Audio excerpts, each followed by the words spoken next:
Welcome back. As you can tell, I'm sick. So, this is video number 1 for Monday, and it is a video of the random pagan week questions that I wanted to ask myself. We're now currently on week 3, so there you go.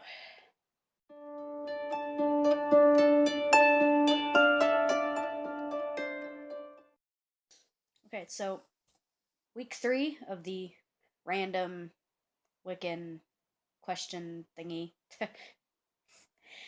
In what ways is paganism influencing music, movies, commercials, consumer, businesses, and other religions?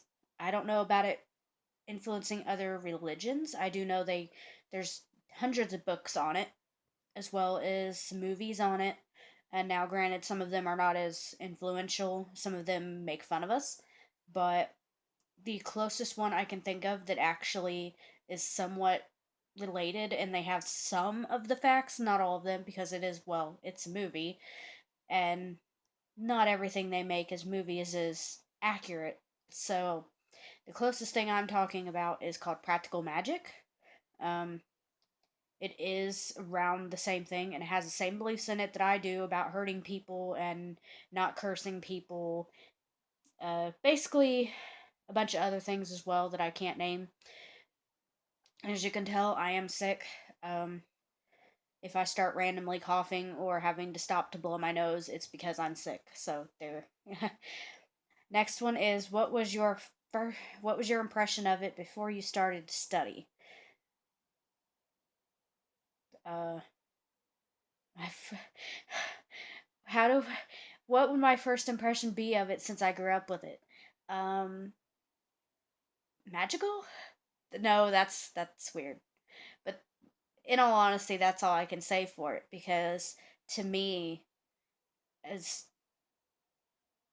I could actually feel things like certain atmospheres and magic. And plus, I grew up and being able to communicate with spirits as well as other things, and being around Wiccan people and pagan people helped me to understand, oh, it's normal. I'm not the only one who sees this, and I guess you could say that was my first impression of it. Very understanding religion in most aspects of it. Now, granted, some of them are not, so I can't say that all of them are. But the one that I went to was very understanding about it. Okay, next one is who was the first pagan you met? My mom, obviously. I mean, there's no other way to go around that. My mother was a pagan, a slash Wiccan. That's who I grew up around. That's the only person I knew. The other people were mostly Catholics or other things. Next one is oh, sorry. How did you go about finding pagans? How did you hear about pagan events? And how do you think pagans can improve their accessibility to those who are looking for them? Oh god. I really shouldn't be doing a video, but because I promised 2 videos or whatever every day, and except for Saturday and Sunday, I figured I'd do it. Okay, so the first one is how did you go about finding pagans? I usually go online for that. There are several sites that allow you to oh that allow you to communicate with other pagans. I also went and found a pagan pen pal site, and so I have a pagan pen pal that I write to every often. Speaking of which, I need to do that soon because she probably thinks I forgot her. But the next one is how did you hear about pagan events? I don't go to any, so because I'm a solitary witch and I don't have a car and I never have money to do it. And that makes it harder on me because I really want to go to places and meet people, and it's hard when you don't have money or the transportation to go. So, as for pagan events, I've never been to any. I'm planning on wanting to go, but there is no way that I'd be able to go at this point because as of right now, I'm trying to get an apartment and it's going to be 150 a month plus the uh, deposit, as well as a deposit on the electric company that I'm going to have to use to get my electric turned on my first apartment. So, I don't see that happening anytime soon.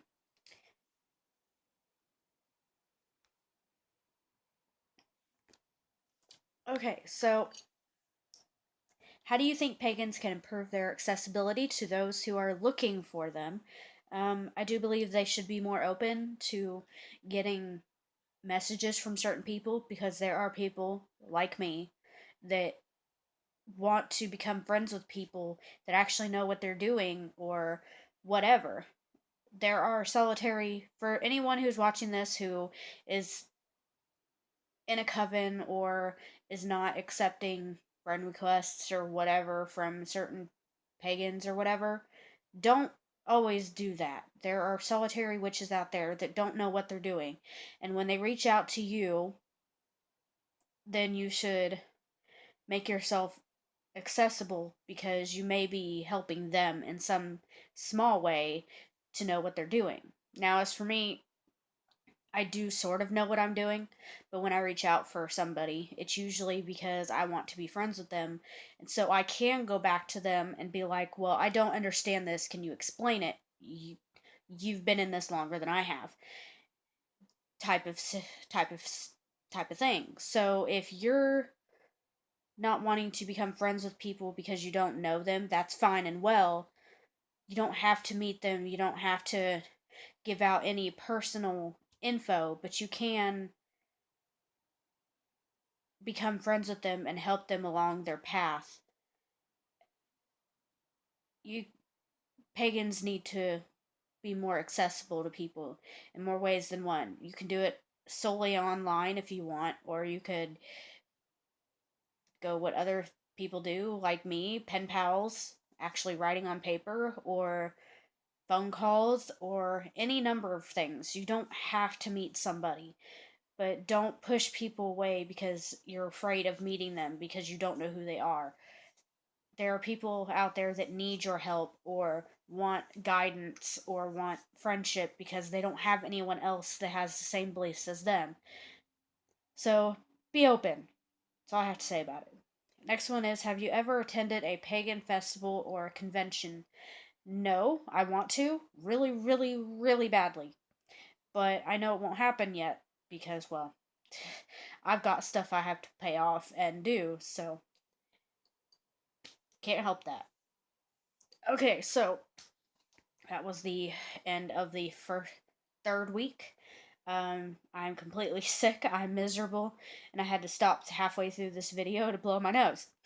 But I wanted to make this video because I didn't want to just leave it without answering any.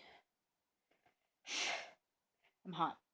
Anyway, so please stay tuned and please subscribe and like, and I will see you guys next time.